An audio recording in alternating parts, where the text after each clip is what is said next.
This episode is sponsored by Eternal Ink and Machine Machine Co.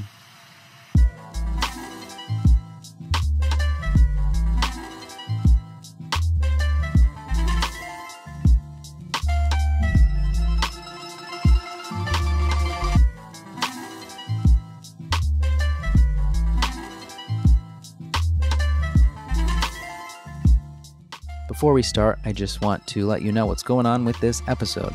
I did 2 interviews last month, one with Bradley Farrell, my guest co-host and also a past guest of the show. We're going to catch up with him. But then also I talked to a tattooer named Zach Hunter. And as I was listening back to both of these and editing them, I found a lot of interesting parallels, and there was just a lot of stuff that kind of popped up in each, but in different ways. So this episode is weaving those 2 conversations together. So we'll be popping back and forth, and I think you should be able to follow it pretty easily. But I hope you enjoy it. Okay, so thank you for joining me again for another episode of Books Closed. I'm Andrew Stortz, and I'm here with one of last season's best guests, Bradley Farrell, one of my favorite interviews from season 2. Thank you very much. Thanks for having me back again. I'm sitting on the same exact chair as I sat in last time, but we're in a different apartment now. True. It's a bit bigger. It's a little bigger. Hold that mic right up to your mouth. It's a little bit more sultry. It's definitely like more voice. sultry. Do you mind if I drink it during it? Or No, go for it. Okay. I think I enjoyed our last interview because we talked about tattooing not the entire time. But that's kind of a tattoo podcast, so I try not to deviate too far, but we got to talk about some other stuff that I thought was cool. True. But the reason that I'm back is because last time you were how to say this? You were my novelty as a retired tattooer compared to all the rest. But since that podcast, you have started tattooing again. Indeed. And you're not banging out walk-ins every day or anything like that. But it seems like you're tattooing quite a bit with regularity. Yeah. Twice a week, maybe. Yep. You know, I started just maybe once a week, and then it went to 2 times a week, and then I went to like 4 times, and I was like, this is too much. You know, so I had to pull it back. It starts to feel like a job again. And yeah. Yeah, definitely. I want it to feel like something that I really, really love to do, and that I give the right amount of attention to, you know, the person that's getting tattooed. So what was it like getting back into the swing of it? Because I know last time we talked, I think you had said you had done a tattoo, and then that's what was kind of your awakening, where you realized that maybe this was something that you would wanted to try to do again. So the day your podcast came out, I went to visit 5 Points, Chris Garber, you know, at the shop, just to hang out, you know, and with him and Jeb. And I walk in, and he was like, "Yo, man, I just heard your podcast. It's sick, dude. It's so cool. You should totally start tattooing again." And I was like, "Get the fuck." Now, what's really funny, I was like, "Get the fuck out of here, Joey," you know. But what was interesting about that was like, some people know the story, you know, some people don't. This will be the first time, and it's not necessarily meant to be a reason why I stopped tattooing, or he was very serious about it. But we were in Japan, 1999 tattoo convention. You and Chris Garber? Yeah. Yeah. We were at the first, and you know, it was supposed to be the annual, but I think there's only one that happened afterwards, which was the next year, and then it just stopped. But yeah, we were in Japan, and I rub my nose a lot. It's just because I have allergies, I swear. Seriously. And it's also a little bit of a tick of mine some people know about, and they always make fun of it. We'll let it slide. No one pointed it out in the last episode. Well, I'm making it a point now. Well, it's good, yeah. Yeah, too much kratom. So...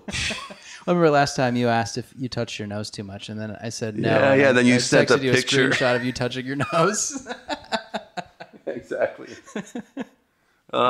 So we're in Japan, right? And we're at the convention, and I go over to Chris. Now I've known Chris for a long time, but we never were. I would never consider him to be a close friend, or you know, even remotely close in the tattoo world that I would be connected to get feedback from. Even though New York City, punk rock, fucking CBGBs, like always seeing him and stuff like that. And he worked at Fun City and eventually, you know, after that Adorned. But I was taken back because I went up to him, and he was always one of my favorite tattoo artists, and I wanted his opinion. So I showed him my portfolio, as a lot of tattooers in the day did. Now it's Instagram, right? But, you know, hard copy portfolios like that, that's what you had. So you're having him leave you comments on your photos in real life. Yeah, face to face. And it wasn't like you would like something because he was your friend, right? Like on Instagram, you're just liking shit. I think that was quite a thing that took place very often with a lot of tattooers too. And I don't know how many tattooers were really, really brutally honest. Grime was honest in the sense that he would just be like, yeah, this fucking sucks, right? So whatever. But I never really got that from anybody else. But Chris was even worse. Chris was like, yeah, it's cool. And then he handed it back. I was like, nah, dude, come on, man. Seriously. He was like, oh, seriously? You should quit.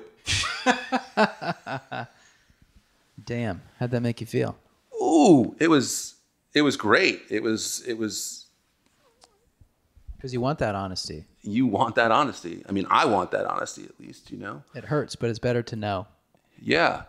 I don't even know if it hurts. I think that's like the self-deprecating part of, you know, that feels good.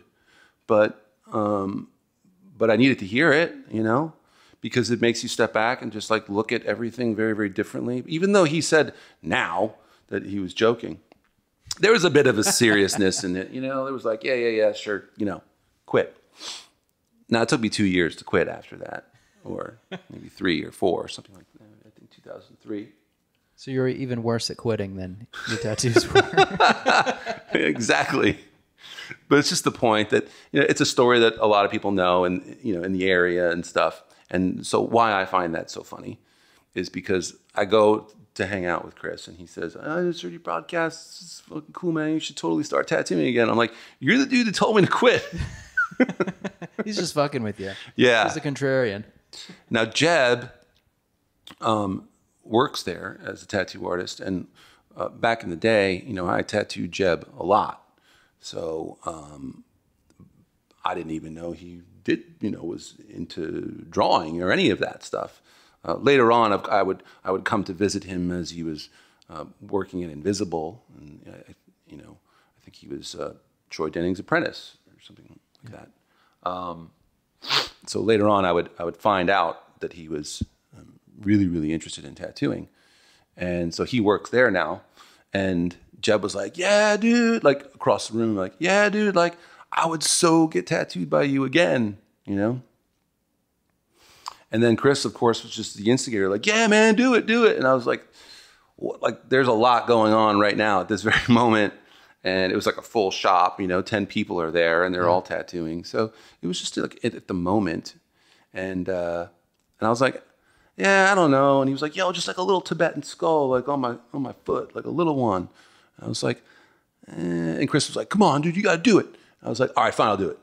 So it's hard to turn it down. Yeah. And then Jeb shows me the drawing that he wants. And it's like this big, tiny Tibetan skull with like teeth that look like they should be done in a single needle. And I'm like, get the fuck, no way. You know, like it needs to be blown up. You know, he's like, is this too difficult for you? They're all circles. The eyes are perfect circles. Yeah. I'm like, dude, that's all right. Let's do it, you know? So we put the stencil on and it's too small. It was just that first night. For that area. This all happened in one night. One night. Yeah. Put the stencil on and I'm like, this ain't fucking gonna go. This ain't gonna go good. This is too small, you know? And finally Chris comes over. He's like, dude, man, you make that bigger, man. Look at all this space around, you know, your foot. And I was like, yeah, Jeb, let's make it bigger. He was like, all right, fine. So we made it like twice the size. And then Chris is like, yo, we do some flames around it too. And I was like, yeah, Chris, like draw some Tibetan flames on it. So he did. And then I tattooed it. And now it's very rare that I get, I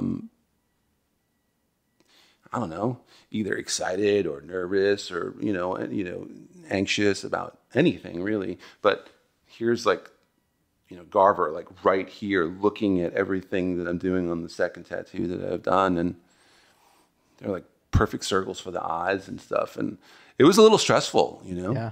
And I was like, this isn't fun. I don't want to do this again. This is not fun. Like the feeling that I'm getting.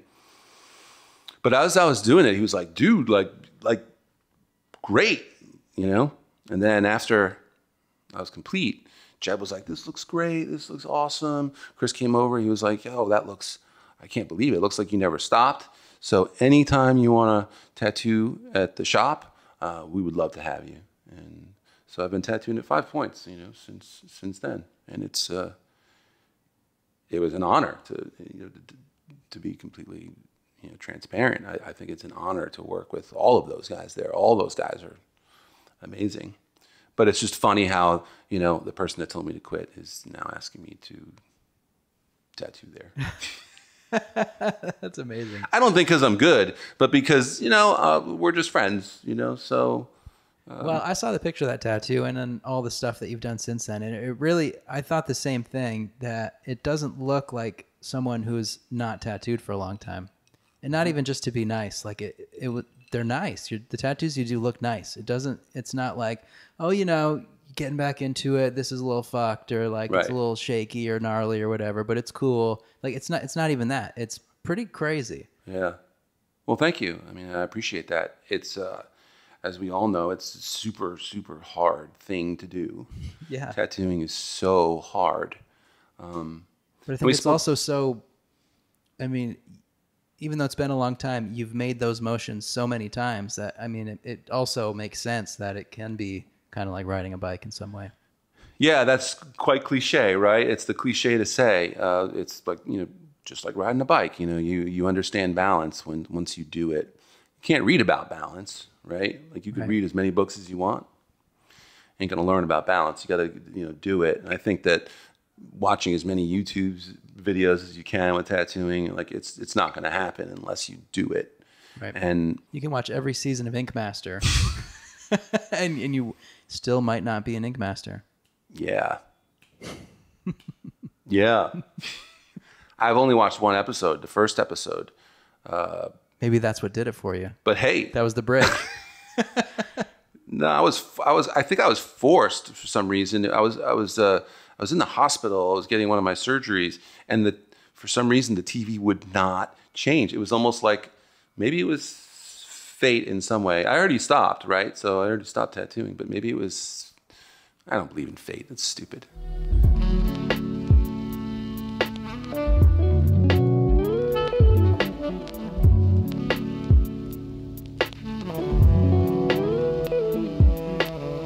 All right, I'm here with Zach Hunter. Appreciate you coming here. Where do you tattoo? Thanks for having me. I tattoo at Gypsy Rose Tattoo in Jacksonville, North Carolina, primarily. But I travel a lot. I travel all over for conventions and guest spots and stuff like that. And for podcasts now. And for podcasts now, yeah. But for the most part, I tattoo like my home shop is in Jacksonville, North Carolina, at Gypsy Rose Tattoo. It's my favorite shop. It's actually really funny, like how I worked there, because it's like growing up, that was like always this like the spot in North Carolina. Like there's several like bangers in North Carolina, but like growing up, to me, that was like the shop. You know what I mean? Like everyone knew that they put out good work. They were always busy. The shop was gorgeous. So it's cool to get a spot in a shop that you've looked up to for basically your whole existence too. Yeah, it really is too. Because I started like stupid young. So from like 14 to, I'm 24 now. So from all that age, I'd always looked at Gypsy Rose as like, oh, that's the shop. You know what I mean? Like that's the one I want to be at. So you were 14 when you started tattooing. Yeah. Yeah. Ever since I was a kid, I thought tattoos were fucking cool. I just thought they were rad. I saw them on people. I knew that I always wanted them. Like, I used to watch like Ami James, which I saw that you had a discussion with on TV and stuff, because I'm 24. So I grew up in that era of like TV tattooing. So to me, I didn't know anything else. I don't remember like Miami Ink and LA Ink or whatever those shows were, and I was a child and I thought they were cool. You know, I thought they were. I mean, neat. I'm almost 10 years older than you, and I grew up in that era too. For sure. So yeah, it was definitely got to be ingrained in your upbringing. Yeah, I was a child, man. I think I probably started watching those shows when I was I'd say like 10 years old maybe. And I just thought they were neat, man. I was like, this is cool, you know. But that's all I thought about it. I wanted to be a musician. You know, I played guitar or whatever. So I was 14 and I was like hanging out with a bunch of hood rats, breaking into cars and doing all that bullshit that, 14-year-olds do. I never did that. Good for you. Don't do that. If you're 14 watching this, don't do that. Coming up next on our Shaming Our Guest podcast. Yeah, for sure. We got a lot of that here. But yeah, man, I was like hanging out with a bunch of sketchy ass kids and doing a bunch of sketchy shit. And one day, it was if I remember correctly, I want to say it was my buddy's older cousin. And we were in this like dingy garage, like, I don't know, smoking pot and doing whatever we were doing. And he like broke out this like toolbox. And it was disgusting. Looking back on it, it's fucking gross. But he had like this little homemade prison machine attached to like some batteries, and I never knew anything about any of that prior. And he was like drunk as shit. He's like, I'm gonna tattoo my leg. And I was like, fuck, whatever. That sounds cool. I'd never had tattoos or anything like that. I was 14. So anyway, he was tattooing his leg, and I was like, dude, like, give me one. You know what I mean? He's like, nah, man, you gotta pay for it, And I was like, well, I don't have any money, He was like, go get me a pack of beer. So I went to the store and I just grabbed a pack of beer and just bolted out, and just bailed. I did that shit all the time, so it was normal. Bailed out with a pack of beer, and went back to his house, and I got him I think it was like a 6-pack or something of beer and whatever, and he tattooed a little cross on my leg about this big, and I remember watching him do it, and I was like, man, I could fucking do that. I don't know. Just something went through my head. I was like, I could do that. He like passed out, if I remember correctly. And it was like me and then like my other buddy who was like 14. And I was like, yo, let me tattoo your leg, And he was like, nah, bro, that's fucking weird. And I was like, let me do it. And he's like, all right. And I don't know. I turned on the fucking machine. It was like a guitar string and like some yellow or green, I don't remember, some kind of India ink or some shit like that. Some super sketchy prison shit. Like probably used the same needles. Like I'm surprised I didn't catch anything. But tattooed his leg, and I thought it was the fucking coolest thing known to man. You know what I mean? So like I stayed up that night until like, the sun came up, and I tattooed my fucking entire thigh with that machine. Yeah, like fucked my whole thigh up. It's really bad. And I mean, hours I spent out there just like trying to figure out the mechanics of it. Trying to, I just became super obsessed with it. And that obsession never stopped when it came to that. Like, watched all these videos on like how to tattoo. And then it stemmed from that to like, oh, I know what has a motor. My mom's fucking DVD machine or VCR machine or whatever. So I took it apart and took out the motor and like looked up how to make a tattoo machine, which on YouTube you can find anything, So I put it all together, put my mom's thing back together, and I continued to tattoo my leg. So my leg is fucking jacked. I did that for like a couple weeks, and then I had like hustled up enough money to order like an eBay kit. And I just actually started in that time period. I found like a house tattooer that would tattoo me, and he had like, China machines and shit like that. And he was terrible. And I actually like lived at his house for a good amount of time and like learned how to tattoo underneath him. You know what I mean? And I was 14, like turning 15, and I would just watch him tattoo, and I learned so many bad habits. So probably a year goes by of me just like having some machines, and I turned 16. I was still doing the same shit, but I was doing it like basically my mom had kicked me out, right? Duh, she worked at the courthouse. Like my brother's a Marine, like my family they're pretty normal people. So they're like, who the fuck is this kid like doing this? You know what I mean? They didn't understand it. And nor did I expect them to understand it. But I knew that's what I wanted to do. And I was dead set on it. And there was nothing that could fucking change my mind. I'd been like, my parents had like sent me away, and I just like found a way to come back and tattoo again. So this guy, local tattooer, had like seen some of my tattoo shit and like hit me up and was like, hey man, I'll break your fucking hands if you keep. That was the exact terminology. I will break your fucking hands if you continue to tattoo. And if I remember correctly, I had someone take a picture of my hands and was like, "Go ahead" or something like that. You know what I mean? It's just some smart ass shit like that, and he didn't like it. And he like social media like went off on this thing and posted all this stuff about me. And I remember hitting him up, like, hey man, if you don't like it so much, teach me how to tattoo. And he was like, go fuck yourself. And I was like, cool, you should really teach me how to tattoo.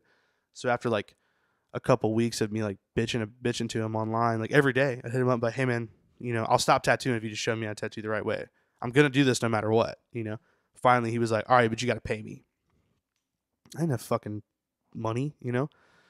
So I hit my grandfather up, and I was like, can I work at your warehouse? And he was like, yeah, sure. You know, I was a dropout. I was pretty much homeless. I was just like living with friends and stuff. And he was like, yeah, sure. And so I would like get a ride to his warehouse every day and work for a couple hours, make enough money to go apprentice, I guess. But it was like at his house. He was a legitimate tattooer. Like he worked at a shop, but the owner of that shop was like, fuck no, like you can't have I was a child, you know what I'm saying? You can't have that kid in here learning how to tattoo. Hell no. Yeah. And he was like, bring all your machines, you know, like he tricked me. He was like, bring some money and bring all your machines. And I was like, all right. So I like went to his house, you know, got dropped off. First day I got there, he like took all my machines. He's like, yeah, show me how you take them apart. And I was like, I don't fucking know, you know? So I just kind of acted like I knew what I was doing. I took them apart and he's like, cool, they're going to stay like that. Here's some microns. Here's some tracing paper and a bunch of flash. And he actually was cool, man. He sent me home with like homework because he knew I dropped out of school. And he was actually a good influence, you know. He ended up fucking me over super hard, but he was a good influence. He like gave me drawing material and kind of made me do homework about like where did tattooing come from? Who made the first tattoo machine? What are the parts of a quill machine? Like really did teach me the basics. So about like 3 months into that, I'd been paying this dude pretty much every dollar that I had. You know, if I had enough money to like eat at McDonald's and sleep on the homie's couch, I was cool, you know? And so one day he just never responded. Couldn't get up with the dude, you know. And this was like a every day thing. And I was like, man, I can't get up with this guy. And I just given him like $600, you know, which to me was like every fucking dollar I've been saving for months. So I went back to it. I went back tattooing, and it was crazy that like just from that like probably a couple months of like minimal knowledge, how much I had grown as an artist. Definitely wasn't a tattooer at all by any means at that point, but I went back to it, you know? Yeah, when you're starting from nothing, everything you learn is going to make you progress for so sure. Fast at the beginning.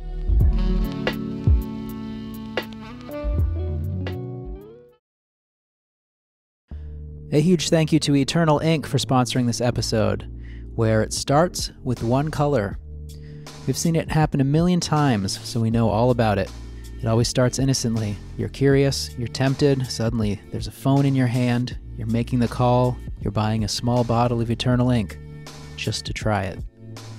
In a few short weeks, there's a fresh set of Eternal Ink's standard set of 67 colors sitting proudly on your tabaret. We understand. We know what's coming next. A month later, the Halo set, the Mike Chambers set, the Rember set, and the Motor City set all arrive on the same day. You're in heaven. That's 113 colors so far.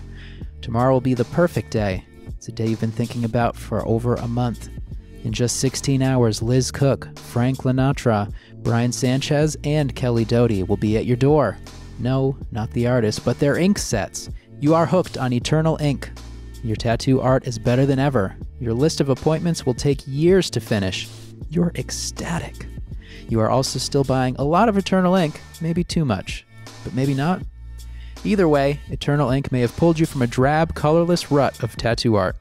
They may have changed your life, and for that, on behalf of this podcast and Eternal Ink, I apologize, even though they meant for that to happen this way. Head on over to EternalTattooSupply.com, where they're offering a 20% discount off the full retail price on all Eternal Ink colors.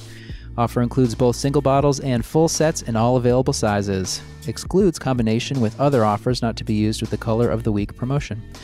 To receive this discount, enter the promo code BooksClosed at checkout, and that is at EternalTattooSupply.com. Promo code BooksClosed for 20% off your order of Eternal Ink colors.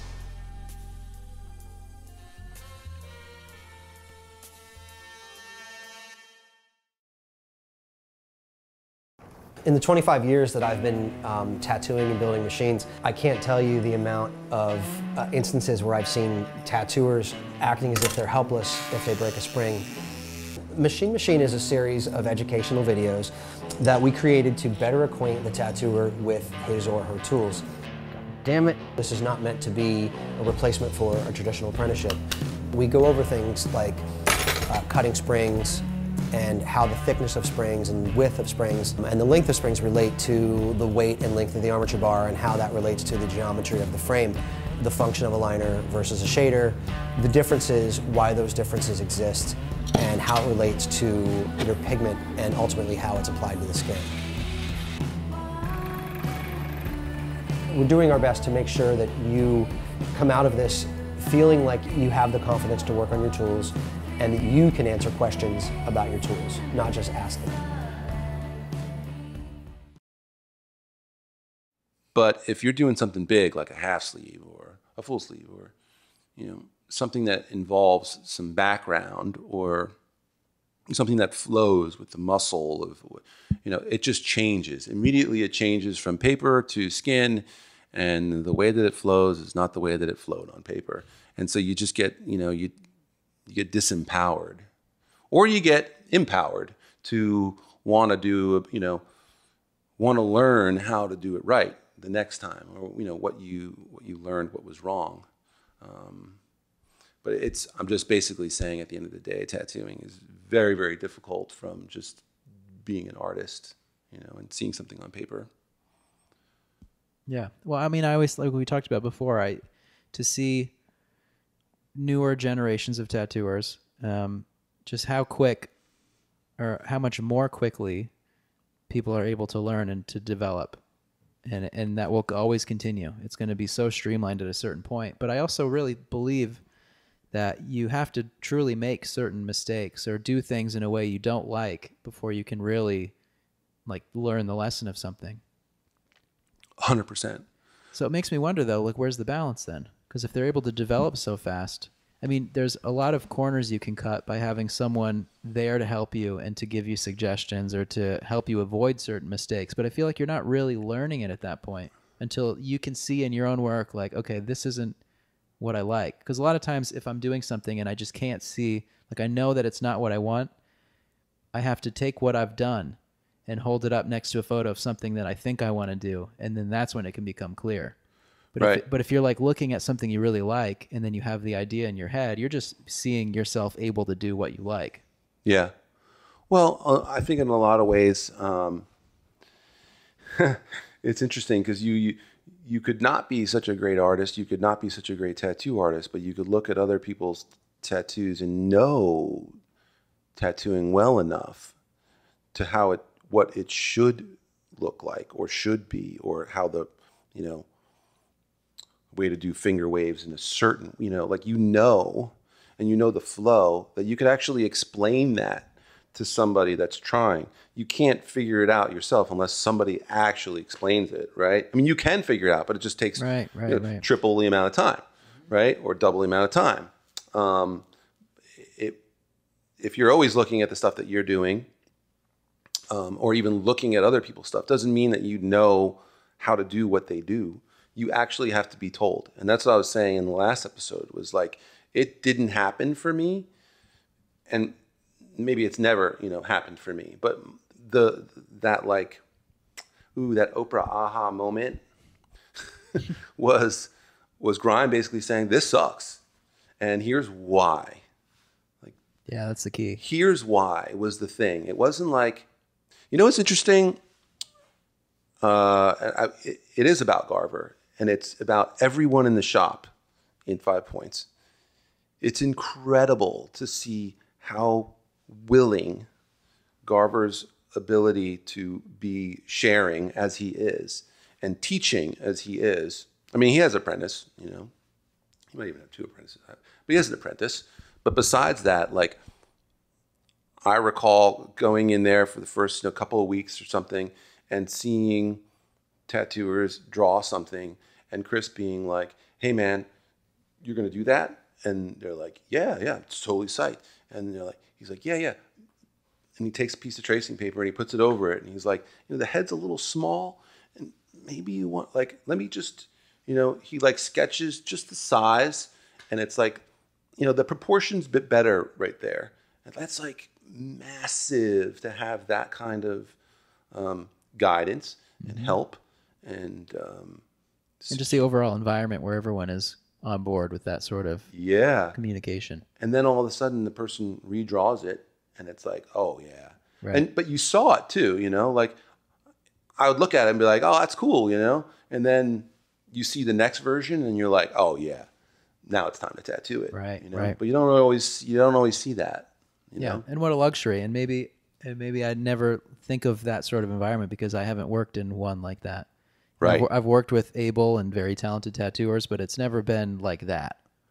It's never been like that even for me back in the day, right? So as I said, Grime would say, and I don't mean constantly like say his name, but I mean how do you say it, right? When that's the only person that basically would do that, right? So we've all got people I think that are like super influential in our growth. Yeah. But I don't think like the stuff that I do looks like Grime shit. You know what I'm saying? No. So, but he would be like, this is wrong because of this. Now do it again. So, but he wouldn't put tracing paper over it and draw his version in the sense of like, this is what's wrong and maybe try this. Now, easily somebody could just take that piece of tracing paper and then trace what that person did. But that's not what we're doing. We're just trying to learn our style, like what's our style and version of the proper proportion of a tiger head, on this drawing. And it's in all seriousness, I mean, Garber drew it in 8 fucking minutes with no sketching. It was just like, zzz, it's more like this, And I was like, can I keep that? Because I've never seen anything like that done in my entire life. And that's just a true understanding of why things work the way that they do. And that just shows like the experience, like built upon the knowledge. Then it's also doing it a bunch of times. Yeah. And then to see how quickly, so I think it's kind of the mentorship, right? It's the mentorship. It's to have that kind of a person around that's willing to help you in that way or help everyone in that way. Really, he was open to everybody in the shop. You're in the shop, his knowledge is your knowledge in that sense. Yeah. Maybe not your skill ability is his skill ability, but what he wants to show everyone, because he wants the shop to be as great as it could be. So when he does it, it's like everyone kind of crowds around. It's not like some like higher, archy kind of thing. It truly is, because his experience is something you just can't read about. You have to see it in person and be exposed to it. And the level of skill that I've watched just in drawing, forget about tattooing, the level of skill in drawing in the past 6 months, not from me, everybody there has like doubled. Like when I first went there, I was like, yeah, it's cool, man. Everyone's, tattooing is great, whatever.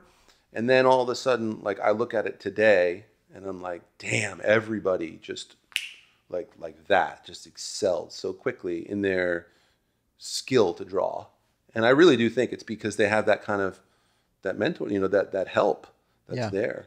And that also makes them want to work a little harder or like put the extra time in, because then they don't want to be bringing in whack stuff either. Mm-hmm. So once they start getting the guidance and they know the kind of standard that the eyes that are going to be on the stuff that they do, I think that makes you want to work a little harder, and then that feeds that. So you're getting more knowledge, more like expedited experience through critique, and then also, higher standard for yourself, more pressure, more time, and it's just like,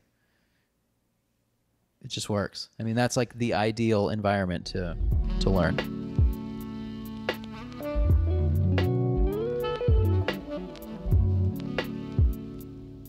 And it's so funny. It's like I don't know, man. Like I hear people say all the time, like, "Oh, it came from nothing." And I'm just like, no, man, I truly came from fucking absolutely nothing. Yeah. So yeah, I went back at it, man. I kept tattooing my buddies and people that knew me around town, really younger kids, mostly. And then I used to hang out at this bar called the River Rat in my hometown in Wilmington, and like it was like a super well known bar that tattooers hung out at.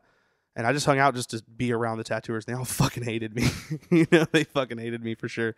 And granted, I would probably not like that kid either, But there was this one dude named Drew Beavers. He tattoos Innkeepers in Ohio. I kept bugging the shit out of him, man. I was probably 16, turning 17. Bugging the piss out of him, man. Just every day I saw him, hey, man, like, check out this tattoo I did. And he's like, yeah, it looks like dog shit. You should stop. And I'd be like, cool.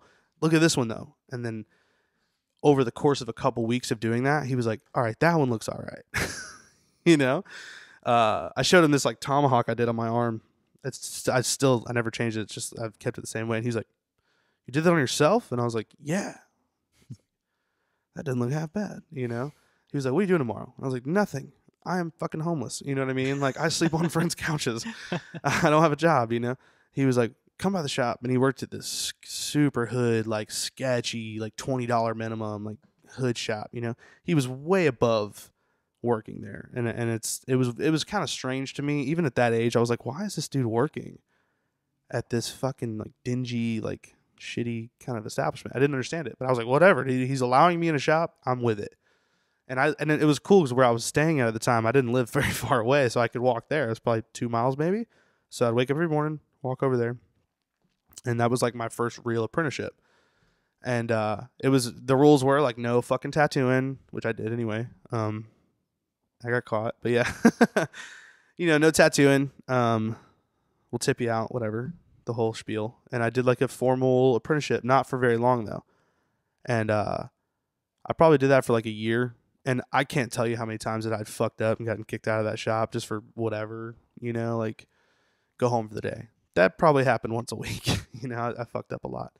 But it was always just dumb shit that I did being like an angsty adolescent kid, you know, like selling fucking weed out the back of the shop or whatever, you know, getting in fist fights and shit like that, you know, like, so I was like, fuck, I got to straighten up. Damn, you know, and, he was really a father figure to me, man. I still have more respect for that dude than many people, and we still stay in contact to this day.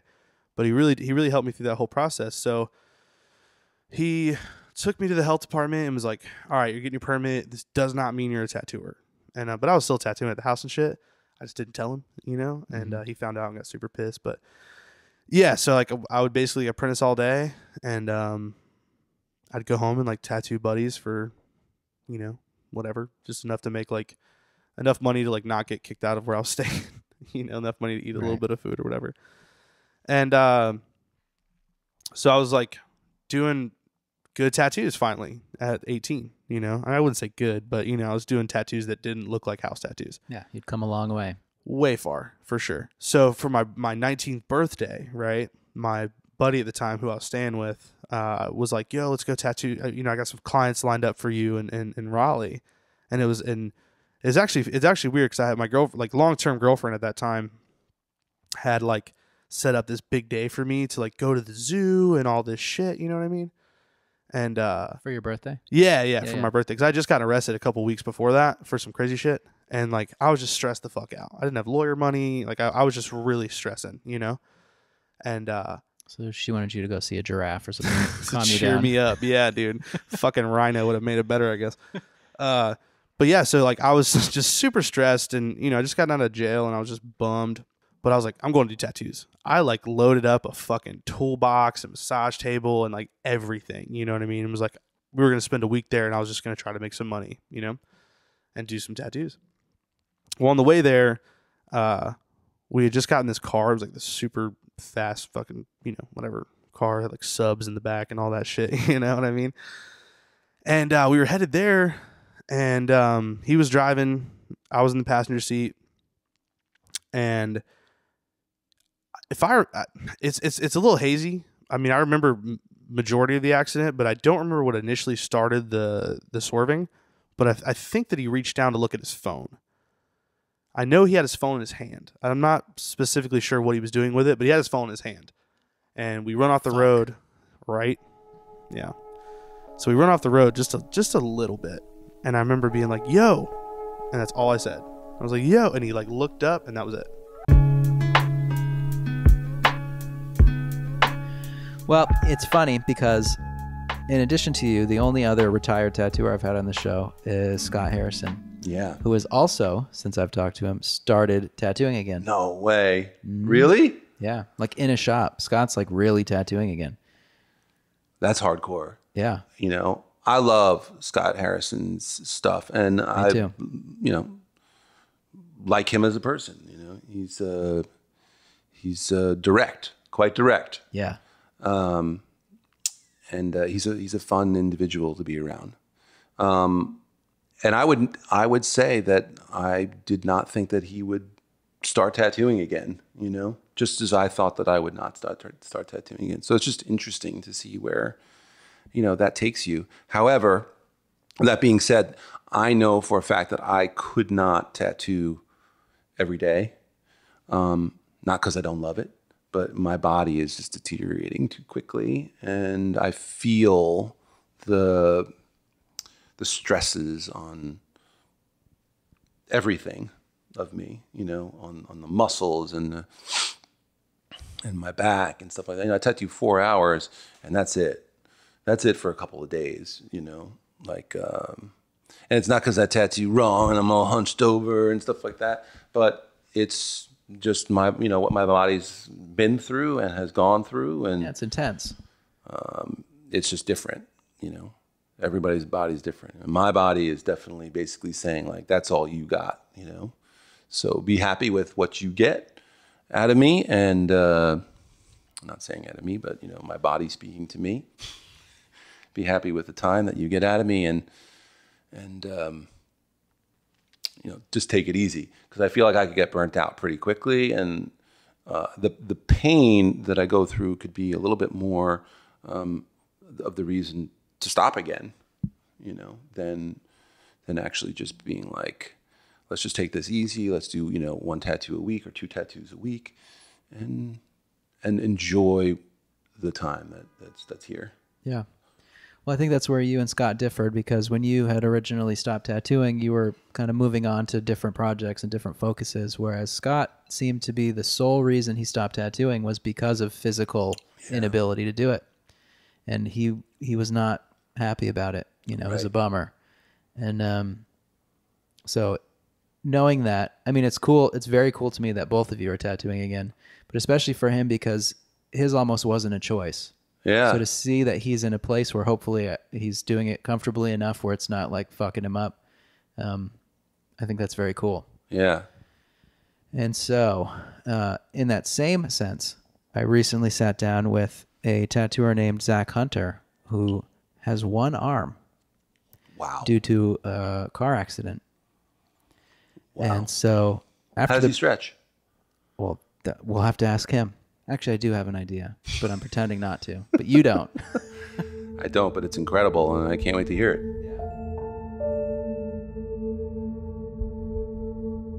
And when we hit the guardrail, we hit it on my side. So my body had came out of the car. And when I tried to pull myself back in, I couldn't get my arm in. So my arm got snatched off, completely severed. Popped right the fuck off. It was like looked like when you throw a pencil and it goes, you know what I mean? I just saw it flip down the highway, and yeah, it was gnarly, man. It was super gnarly. And so the car flipped. This was the fucked up part. This is actually what fucked me up more than losing my arm. Was we flipped front to back instead of side to side, and we were going so fast we flipped a lot. So, and I didn't have a seatbelt on, so I was just being thrown up and down the car like a fucking baseball inside there. You know what I mean? Like, I got fucked up. And well, finally the car came to like a stop. You know what I mean? And thankfully we landed on the tires. We were on probably probably more than 100 yards away from where the initial thing happened, like the initial like accident. We had flipped that far. I remember being inside the car, and I felt like a bug on like the windshield, just being tossed and tossed and tossed. And I was like, how many fucking times is this thing gonna flip? Like, I remember that going through my brain of being like, Jesus Christ, can this thing stop flipping? You know what I mean? And like, I hadn't realized that I lost my arm yet. Nothing had came to like, I didn't understand what's going on. All I understood was you can't even like feel pain or anything in that. No, no way. It's just too crazy. That's like a main question I get asked. Like, did it hurt? I'm like, no, I don't remember. You know, it was just whoa. 1 second you're like driving down the road listening to music. The next second you're like fucking tumbling, and it was just like boom, boom, boom, boom, boom, boom. Came to a stop, and I was like, oh fuck, thank God. And I looked over at him, and I was like, are you all right? So you were still conscious? I was conscious until surgery. Yeah. Which is what really fucked me up mentally and physically. Wow. I wish to God it would have knocked me out. But they say that if I had got knocked out, I would have died. So, because I wouldn't have been able to stay calm or whatever. So I looked over at him and I was like, yo, are you all right? And he was just like looking at me like crazy. That fucking look on his face was like, you know what I mean? And he was like, yo, your arm. And I was like, huh? And then it clicked. I remember watching it fucking come off of my body. And I looked down and it was gone. I mean, it was gone. You know what I mean? And it was just like, might be a little graphic, sorry. But it looked like, I remember it looked just like this. And I remember going into shock. I know that it's shock now, but at the time I didn't know what was going on. But my brain made me just scream over and over again, like, my arm, my arm, my arm. And I kept screaming the same thing. And then I kind of calmed down and was like looking around all crazy, you know? And Brad was like, yo, when the cops get here, like, you were driving. And that's all he said. And I was like, I didn't, none of that processed. I was just like, okay, you know what I'm saying? Like, sure, can you fucking save me, please? Because I knew I was dying. Yeah, I jumped out of the car and tried to stand up, but that just wasn't a thing, you know? So I just kind of shimmied my way away from the car as far as I could, because in my brain it was going to blow up. Like, that's where my head was at. I was like, this thing's going to blow up. I don't know why the fuck I thought that, but you know. I mean, that's a pretty logical conclusion. Guess. Yeah. And I remember doing this, and like the feeling of not having your arm is the weirdest thing, because you're trying to grab shit that you just can't, you know. It doesn't feel different. Totally. I wasn't in pain. That's what everyone has, like this thing of like, it probably hurt so bad. I'm like, no, I didn't feel anything. I just remember being scared shitless, you know. And I'm man enough to admit that I was freaking the fuck out. Yeah, well, I mean, it sounds like a pretty clean removal of your arm at that point. Right the fuck off. Yeah, I mean, I watched it flip down the highway. I was laying there screaming for someone to help, screaming like a fucking child, you know, freaking out. And this lady had come and she didn't know what to do. You know, all she knew was just to comfort me, you know, and I was just laying on the ground and I picked up my arm and all I saw was just like streams of blood just pumping out of my arm. And I was like, I'm going to fucking die. And I had that like thought of just like looking up and being like, God damn it. Like, I'm going to die, you know? And I remember, and it's funny now, but I do remember having the thought, and I swear on everything I love, I remember looking up and being like mad. I was like, this is how I go out? This is lame. This is fucking lame. Like, this is how I die? It's lame. You know, like, I wanted to die some cool ass, like, something cool. Not this bullshit. Not a car accident. You know what I mean? Like, not bleeding out. And so when you bleed out, I mean, you get weaker and weaker by the moment. I mean, it's just like, you know. But thankfully, irony really kicked in here. So I used to be this, like, fucking run from cops all the time and hate cops and fuck cops, blah, blah, blah. An off-duty police officer saw the accident happen, saw my arm. Actually, from what he said, he almost ran over my arm. So he was like, holy shit, you know. Pulls over, and he runs straight to me. His name's Ken Walker. I've got his name tattooed on my leg. Runs right over to me, doesn't even hesitate, just jumps into it. This dude had been a cop for like 25 years. He was not a young man. Older dude. Hops right on top of me, like gets on top of me, right? And he starts ripping my shirt apart. And he like takes my shirt and he wraps it around my arm and just ties it as tight as he can. The blood didn't stop going out yet. And I kept passing out, like kind of, you know, I was like fainting. I remember myself getting faint. And he was like smacking me in the face, you know, and he was just like, yo, if you fall asleep, you're going to fucking die. And I was like, fuck, I ain't going to sleep. You know what I'm saying? Like, I'm up now, homie. Like, so, and I said the words, it's my birthday, because it was my birthday.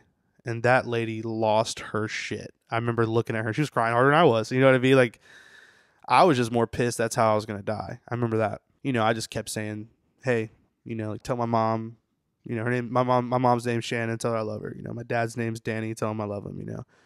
Sorry for all the shit I put him through. And I was just like giving my last words to her, you know, and this lady was just unconsolably crying, you know. Of course, this was probably really hard for her to deal with. Damn. Yeah, it was gnarly. But yeah, I remember having a moment of clarity during that, which is wild. Which I think is a good and a bad thing now, because when a lot of people have these like near death experiences, you know, but I think that's about as close as near death as you can get. And I mean, I was there, you know, and I remember I get asked a lot, like, weren't you scared? And it's wild. I really wasn't. I was for the first couple minutes, and then it all went away, you know. I was like, man, all right, this is it. It's cool. You know, and I remember feeling like, all right, I'm good. Because it's so real, you can't even, there's no point in being scared. No, man, this is it. Because you've accepted it. I'm dead. I'm going to fucking die today. And it's cool. You know? Fuck, man. Yeah, it was rough. It was rough. So I hear the sirens. What happened to your friend? So he bailed. So he was okay. Yeah, he was fine. Yeah. Did he have a seatbelt on? Yeah. Yeah. Jesus. Well, it's even fun. He was my best friend. I mean, he took me in. He's the guy that like took me in. You know, he was 31 at the time, and I was 18, turned 19, and he really took me in, man. Like, let me stay there. You know, like really, really like valued what I was doing, and I had a lot of respect for him. You know, now none at all. Obviously, he bailed. I mean, he took off running from the accident. He shot off, and he was on the run for months because they were looking for him for felony charges for fleeing the scene of an accident with serious bodily injury and all types of shit. Patrol searching for a guy who crashed his car right there on I-40, leaving his teenage passenger with serious injuries. That guy behind the wheel just ran away after the crash. Troopers say 31-year-old Brad Vente-Cinque of Wilmington ran off the road near the Highway 96 exit in Johnston County and crashed right there into the median wires. His 18-year-old passenger's arm was severed by those wires. Zachary Hunter was taken to WakeMed. He should recover. Vente-Cinque ran away. They haven't been able to find him. Troopers say speed did not play a role in the crash, and they're unsure if alcohol played a role since the driver ran away. And I kept yelling for him too, which is wild too. And he just never. I realized he was gone, and it was wild because like now that I look back on it, like that's definitely his character. You know, he was a fucking criminal. You know, I mean that's what they do. If they feel like they're going to jail, they're going to roll out. Because he didn't have a license. I didn't have a license. We didn't have insurance. You know what I'm saying? Like. That wasn't a thing, you know? I mean, if the first thing he thought to say to you was, you were driving, and he's already covering his ass. First words came out of his mouth. Fuck. Yeah. So he got sentenced to like 5 years in prison.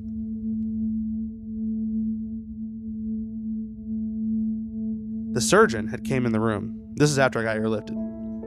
And basically I was like, am I going to die? And I kept asking that. And he was like, I'm not going to lie to you, man. I don't know. You've lost a lot of blood. You're fucked up. You know, like... You got any phone calls you need to make or anything you need to say? Would you like a priest? I remember him, or not a priest. He asked me like what my faith was, and I was like, yeah, he wanted someone to come speak to me. I didn't realize what had happened. I knew I lost my arm, but it didn't click yet. I was just like, holy shit, I'm alive. Like, that's crazy, you know? Damn, my back hurts. That was what was going through my head, you know? So I had 4 surgeries because I still wasn't out of the woods. I didn't know that, but I knew that I was alive, and that was good enough for me. So, I mean, it was like, woke up, and they were like, we got to take him back in. You know, that went on for days, man. It was just like, woke up, back into surgery. Woke up, back into surgery. And, like, it was just a shit show, you know? Finally, like, I think I had like 4 or 5 surgeries. I'd woken up, and they were like, hey, man, like, you're good. You're alive. You're going to live. And I was like, ha! Got you again, bitch. You know, with life, you know what I'm saying? And then probably, I don't know, 45 minutes to an hour after waking up, there's like my whole family's around me and shit. And I was just like, fuck. It just clicked. Like, God damn, dude. I lost my arm. My fucking right arm. You know? I'm never gonna tattoo again. And I was like, well, fuck, if I can't tattoo again, I don't want to be here. Cause that's it for me, man. Like I knew at that age and I know now. That's it for me. You know what I'm saying? Like, so I was just like, fuck this, you know, like, thanks for saving me, but like, not really, you know. There was no chance of reattaching the arm. Is that even a thing that can be done? I don't know. I know they said that they. I'm sure they would have if they could have, but. Absolutely. Yeah, those doctors were phenomenal. I had a doctor named Dr. Riley, and she was just, dude, super cool. I mean, there's photographs of the wreck, and you can see, like, legitimate, looks like a fucking body was there. You know what I mean? That's like honestly, like, to be completely real with you, like those are the only pictures I can't look at. Like, I can look at pictures of my severed arm, I can look at pictures of the car, I can look at pretty much anything, but those ones, it fucks with me, you know, like mentally, like ugh, you know. Why do you think that is? I don't know. I really don't know. I think that's the place you were supposed to die. Yeah, I don't know. I think it's probably some mental shit that I should probably talk to someone about, but fuck that, I'm not doing that either. Why not? I don't know, man. I don't know. Everyone's been trying to get me to seek therapy for years, but I just like. Maybe it's too soon still. Yeah, I mean, it wasn't long ago.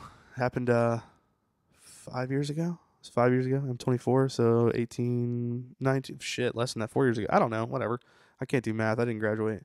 But I mean, that's like a long time in terms of like giving you time to adapt physically for and sure. everything to life. Yeah, but I mean, I'm just learning how to mentally adapt to everything. You know, Yeah. I mean, I think I physically adapt because I didn't have a choice. right. And I don't fucking have an education. I don't have wealthy parents. I don't have wealthy anybody and near me. So it was like, it wasn't even about financials for me.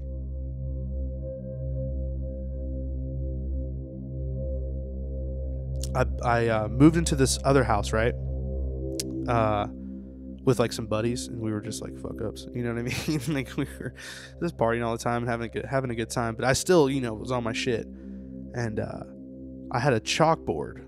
Like there was actually so there was a chalkboard in this house, which I just thought was wild that someone had a chalkboard in there, like a big fucking fucking chalkboard. And I was like, that's cool. I'm gonna try to draw on that.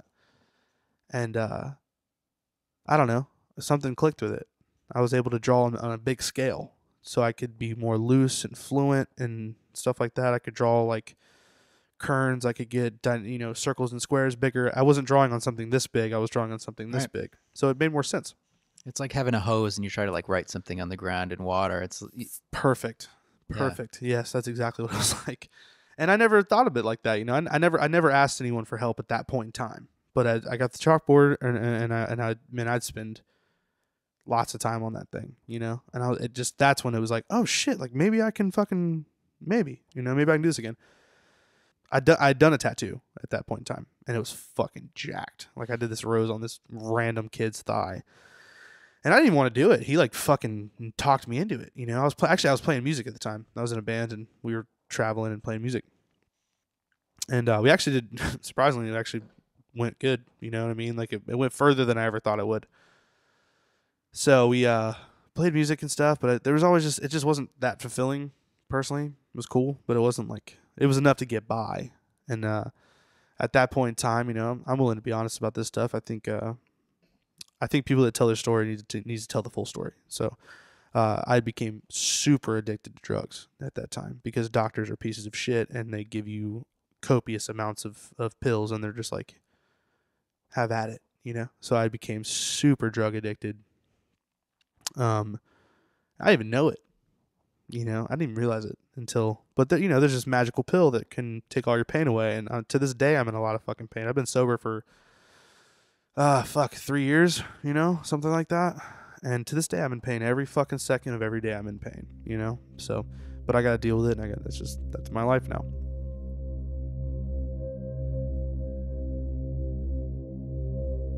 So years of being on painkillers to nothing, like out of just cold turkey.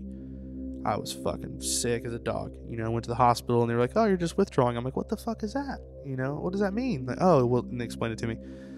And why wouldn't they discuss that with you? Because they're when they pieces take you of off the dog med. shit.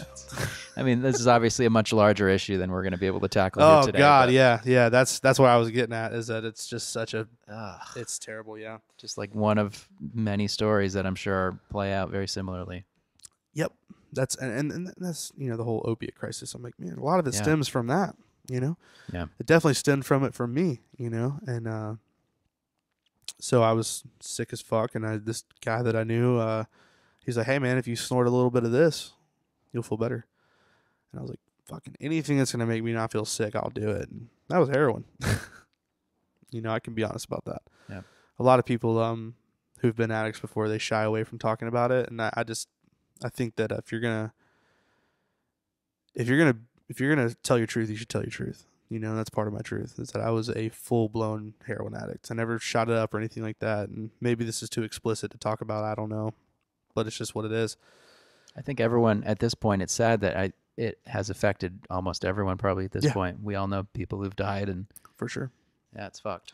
It's super fucked. And So we should be talking about it. I think that's my thing, is it should be talked about. It should be vocalized, because that's the only way for any kind of change to happen, is the realization that there's a problem. While dealing with depression and drug addiction, Zach was still trying to get his left hand to do all the drawing that it had never done before. But unfortunately, the addiction overtook everything, and he sold off his car, his tattoo equipment, everything that he had. Finally, after some time passed, he was bouncing at a bar, and his coworkers took him aside, told him, "We know what's going on with you, and how can we help?" And with their support, he was able to withdraw from drugs and get refocused on what was truly important to him. Zach recalls the night those friends threw a surprise party for him to celebrate this massive turning point in his life. It was awesome. It was awesome. It was like a celebration of me being clean and not being a fuck up anymore. And like, I got like all my charges taken care of and like I just quit being a fuck up. That was the day that I decided to like be an adult, you know, and just like quit being so hard headed and like, damn it. And it actually put a lot of pressure on me because it was like, damn, these fools put together like thousands of dollars to get me a prosthetic arm, to get me like a new car, to get me like most importantly, tattoo equipment.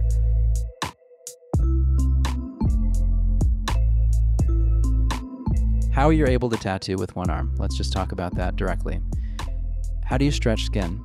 Okay, so Stony St. Clair, favorite tattooer of all time. He was all fucked up. Yep. My dog's name is Stony. Huge influence to me. I didn't know about Stony St. Clair until I started like getting tattooed heavily, and then I heard about him, and I have a ton of his flash tattooed on me now. Anyway, I watched Stony Knows How. If you're a tattooer and you have not seen Stony Knows How or haven't, the greatest. Fuck man, With a young Ed Hardy. with fucking young Ed Hardy. So cool. Man, coolest thing on the planet to me. Anyway, he was all fucked up, man. He had all kinds of. Put your arm right up there for me, boy. I like how he was like, you know who I am? You know, I'm famous. I just love that dude. Yeah, he had the coolest attitude. He was just the coolest. So I watched a video on him, and I kind of just honestly, like when I first started like learning how to stretch again, I didn't know what the fuck I was doing. Like I had no idea. Like I kind of didn't. Like I would just like kind of bounce it off the skin super hard, and like it would just, I don't know. I didn't know what I was doing. So I saw that video or saw the documentary and read into him, and he wrapped paper towels around his pinky and index finger. I do the same thing. I also rely on my gloves. I use latex gloves, which have a lot more grip, which I know some people are allergic to latex. So I do have to go through the process of being like, are you allergic to latex? You know, Yep. Which that sucks. I tattoo a lot of people. So when they are allergic to latex, I got to go to nitrile, and it's harder for me to stretch because you don't get that grip, you know? But so I basically use the backside of my hand and my pinky and ring finger to stretch the skin, essentially. And I also really rely on my machine. Just that the machine I have now is, I use one machine, you know, I don't use, and I know that's very unlike most tattooers. They have like, oh, I use this for this, or I use that for this. Like I have one machine. That's what I use. I own like 3 of the exact same machines, or well, 2. And I really rely on my machine, and I mostly rely on like my dexterity in my hand to pull against the skin. Yeah, and that's there's a certain lot going parts on. of the body that I won't tattoo, like necks. Not hell no. Your throat, fuck no. I wish I had an excuse not to tattoo those spots. Just like can't do it, buddy. Yeah. You know, that's I kind of overuse that excuse sometimes, for Hey. sure. I'm not gonna lie. Earned. Straight up. Yeah, people are like, can you do this? And I'm like, man, I'm fucking crippled. Can't do it. Sorry. Anything that's like super stretchy, I usually shy away from. But then I'm also the guy that's like, fuck it, I'll give it a shot, and I'm sweating bullets halfway through it, you know? Yeah. So I'm trying to dial that down a little bit, you know? Like when some Marine comes in, he's like, I want to get my MOS on my ass. I'm just like, fuck, I'll do it, you know? And then halfway through, I'm like, why did I sign up for this? Like, this is hard, you know? Yeah. But You got to get them to stretch their own skin. dude, I've done that too. When I was in Hawaii, I tattooed at the Hawaii show. Another amazing show. I was tattooing this chick's ribs, and she had this fucking just super, I don't know, man, I've never seen shit like that. It was like elastic. I think she used to have like a lot of weight, and she had lost it all. Yeah, that's typically, I think, what would cause that. Whoa. I mean, it was Yeah. like, boom. You know, Yeah, a lot to literally, stretch. I laid the stencil, and I was like, man, I couldn't get a line on her to save my life. And I was like, And it's hard to know until you're in it before it's too late. I've pulled the first line on her. We're here now, Yeah. you know? And I was like, God damn. So it got to the point where I was like, all right, where do they put these gloves on? You know, go wash your hands, put these gloves on. And I had her like pull her own skin, and it helped, you know? But Totally. it was like, it looked like a fucking circus act, because she was like, she was pulling her skin, and I was literally sitting on the massage table, like on top of her, gripping, you know? And it was a shit show, but it looked good. And that's like the ultimate goal. I don't really give a fuck about how it gets done, whatever. If it Yeah. looks good and it's going to look good for 10 years or 20 years, 30 years, sick. Like, Yeah. ultimate goal. Well, yeah, I'm sure you're no stranger to adapting. Yeah. Fuck. What would you say was the hardest thing physically to adapt to? Tying my shoes. That's a fucking off the bat for sure. I can do it, but it takes like an act of fucking Congress. You know what I mean? Yeah, it's me, baby. All right, we're back here, Bradley. And what do you think? Zach? Unbelievable. And It's a crazy story. I got a little emotional when he was talking about his accident because it really, the passion that he has behind what he does and the fact that tattooing was kind of like the thing that got him through all the rehabilitation and everything, like it was pretty amazing. And I can't help but picture myself in that position. What if I can't tattoo anymore? Yeah, like in all seriousness, to be able to relearn how to draw and do what you do with the other hand is, after being told by an occupational therapist that that's impossible. I can't wrap my head around it, but it just goes to show you that anything's really possible, and I find it remarkable that you can train your brain, because that's what it really is training your brain to be able to relearn how to draw and then tattoo with your other hand or arm, And tattooing's a two-handed job. It sure is, and he's stretching, and he's stretching. I like it that it's the old school. That's how I tattoo. Wrap the paper towel around my two fingers, and but I still need the other hand, to stretch. So it's remarkable to see how you can just adapt and learn how to do that. All right, man, let's go eat. All right, let's wrap it up. There is other stuff I wanted to talk about when I was thinking about it, but I can't think about it anymore. We'll do it again next season. When you've either retired again or you've gone on to become the greatest tattooer to ever live. And there's no other path for you to take. That's good. Yeah. All right, bud. Well, hey, thanks for doing this again. Always enjoy spending the time with you, bud. Yeah, likewise. It's fun. And just another perk of doing the show is to meet someone like you who I probably wouldn't have met otherwise. I appreciate that, Bello. So it's cool. Ciao, Bello. Ciao. My man. All right. Well, thank you, man. everybody. I'll probably record another outro anyway, so I'm not even going to bother. Bye. One last big thank you to my sponsors this week, Eternal Ink and Machine Co., along with my guest co-host, Bradley Farrell, and Zach Hunter, Southpaw Tattoos. Thank you, Zach, for sharing your incredible story, and I will be releasing the full interview with Zach later this season. Keep on the lookout for that. We talked for about 3 hours, and you got the gist of his story today, but there is a lot more to hear. And coming up later this week on the bonus episode 26 Extended, I'll be responding to a little bit of feedback that I got to last week's episode, as well as sharing a segment with Bradley when the cameras turned off, but the mics were still hot. And things took a turn when he told me about his decade-long fascination with the idea of electively amputating a hand. So we dig into that and talk a lot more about Zach's story. So don't miss that. It'll show up right in your podcast feed or right here on this YouTube channel, depending where you're getting this right now. As always, I'm Andrew Stortz. You can follow me on Instagram at Andrew Stortz, STORTZ.